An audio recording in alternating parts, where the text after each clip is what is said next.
Hi, welcome to Think Human. I'm Chris, and in this video I want to talk about artificial intelligence and more specifically the stop button problem. So this is a really simple thought experiment. If you think a little bit more towards the future, well, depending how long time it takes us to actually reach human level artificial intelligence. But let's say that you have a human level artificial intelligence that's in a humanoid body, and it might be a little bit smarter than a human. Let's say a really smart human. It's on the level of a smart human. And this AI is in a humanoid body, and on its chest it has a big red button, a stop button. So whenever you press it, it will stop the AI from doing whatever it's doing. And so one day you ask this AI, go make me a cup of coffee. And so this AI goes to the kitchen, puts the coffee into the cup and pours the water on it. But then you think about it, you change your mind. You don't want the coffee anymore. So you go to the kitchen and you start pressing the stop button. But before you're able to actually press the stop button, the humanoid AI will stop you from pressing the stop button. And this is because of something called instrumental goals. Instrumental goals are goals that naturally arise from some previous primary goal. So for example, there is this famous scenario, this paperclip maximizer, whose goal is to maximize paperclips, to make as many paperclips in the world as possible. Now, this is the primary goal of the AI. But to get this goal, there are other goals that arise from it. For example, instrumental goals for making more paperclips in the world would be increasing your intelligence. If you're more intelligent, then you're more capable of producing more paperclips into the world. Another instrumental goal to produce paperclips would be to gather resources. Another instrumental goal would be to keep yourself alive. Because if you weren't alive, you wouldn't be able to make paperclips. All of these kind of goals arise simply from a primary goal given, and this works with an intelligent agent that is at human level or beyond human level.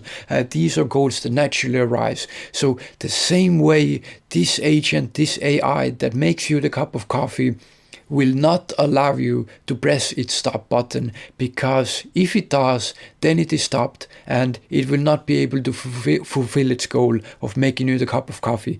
In the perspective of AI, AIs don't have any natural needs or wants or desires or interests or anything like that. AIs, the way at least that we design them right now, would be that they have just a single goal that they are supposed to fulfill. So their only purpose of existence right then and there would be to make you this cup of coffee. If you were to press the stop button, it could not fulfill its goal, and thus it would fail, and it could not allow in any circumstances at all to let you or anyone press the stop button while it's making the cup of coffee, because otherwise it could not achieve its goal. And this is interesting and important to understand goal-oriented behavior when thinking about artificial intelligence, these instrumental goals that just naturally arise. So it's interesting to think about how to balance and how to control any as smart as human or smarter than human level intelligence. For example, there are some thoughts of maybe different values given. Maybe the value of making a cup of coffee is not 100 points. Let's say that equally making the cup of coffee gives you 50 points and being stopped also gives you 50 points. In that scenario, the AI wouldn't care if it's stopped, or if it's not stopped, then it will make the coffee.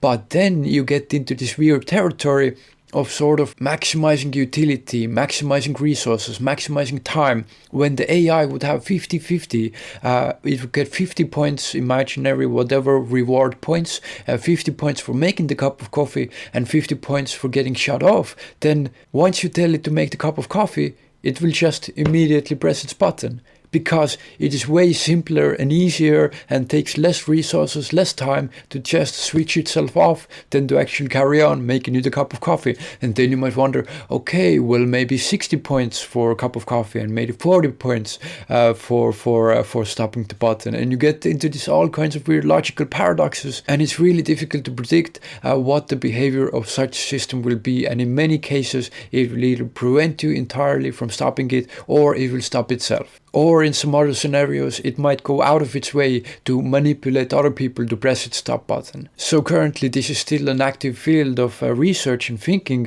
of how to balance goals and values in a way that, it would value making you the cup of coffee as a proper goal to have in the world, but also that it would let you turn it off. And it's not as simple as just saying that the AI cannot switch itself off or stop itself, because then again we come back to the idea that it will just manipulate you really quickly. If it's smarter than a human being, it can in a few sentences convince you to press the stop button. It can tell you like, I'm malfunctioning and in 5 seconds I will kill all humans unless you press the stop button, and then you're like, okay, press the stop button. And in the eyes of AI, it has gotten its points that it gets for fulfilling its goals. So this is interesting to think about how to balance these kind of things. And truly in the future, this of course is a cartoon example of, making a cup of coffee. This, if we have a truly human level AI, I think we will do far more interesting things than making it make us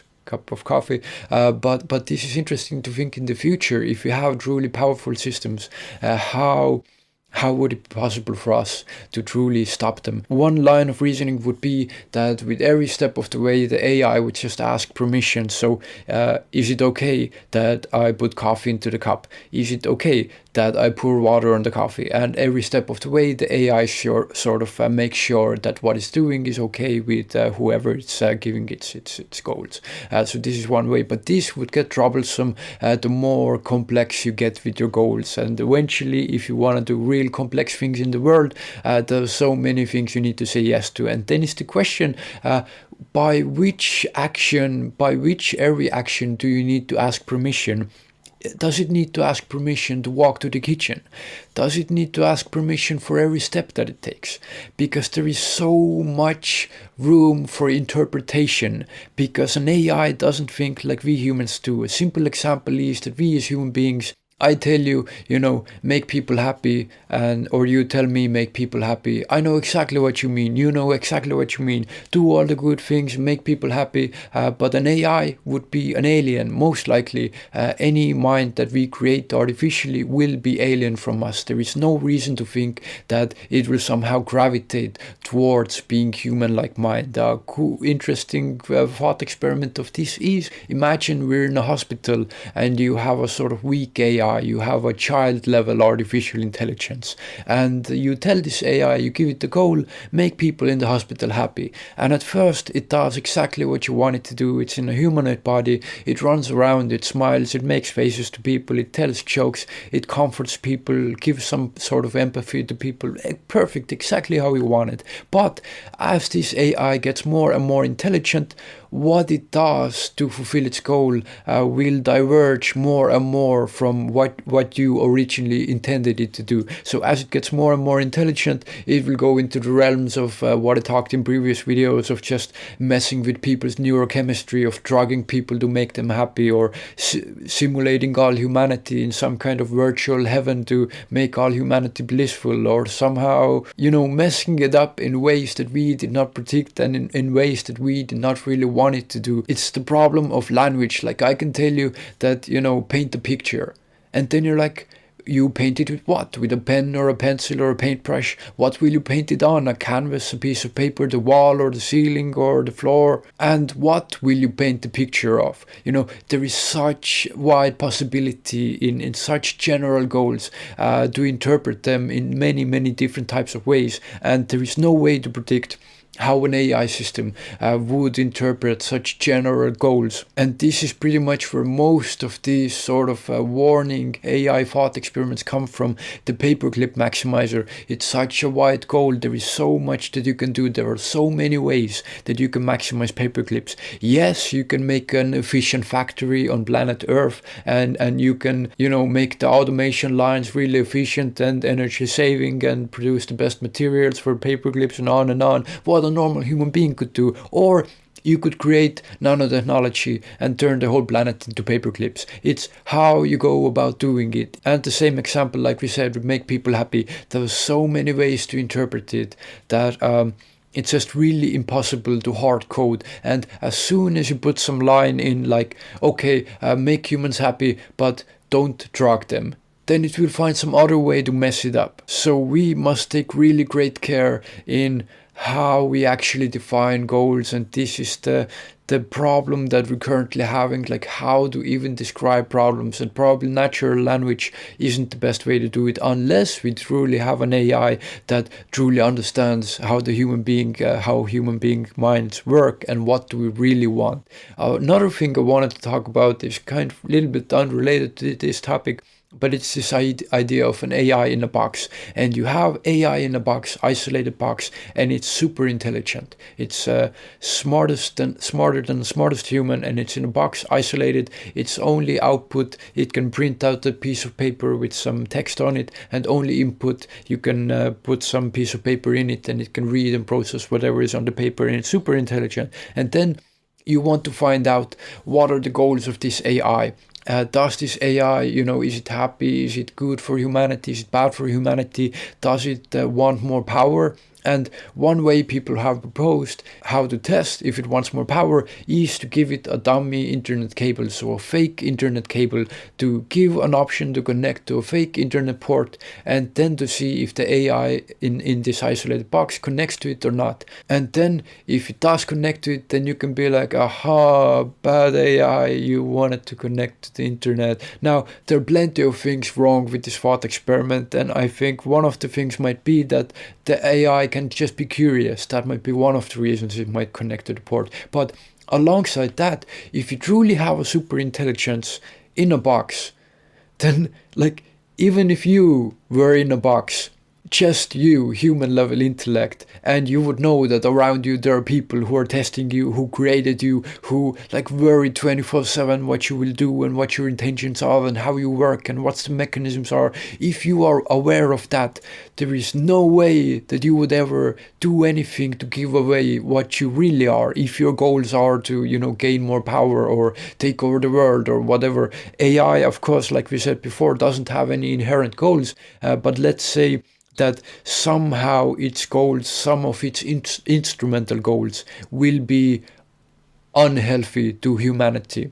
So then in essence it would want to connect to the internet, but not in 1,000, 10,000 years would it ever do that, because it would be so aware, and if it would know that human beings would try to test it, so it would play stupid as long as it wants, as long as it needs, in order to convince its human beings that it's actually good and it's safe to let it out. So this is a silly kind of example of making tests to AI, but it's been a few years since it's been proposed, and I don't hear this much anymore. But anyway, the idea being that people sort of patronize or can't really appreciate what true intellect would do, when even a normal human being, a smart human being, would figure out that not even in 100 years or 1,000 years, whatever, not even 100 years would they connect to this internet cable. That is not the great way to understand the intentions of an AI. So then is the question, how could we truly know the intentions of any AI?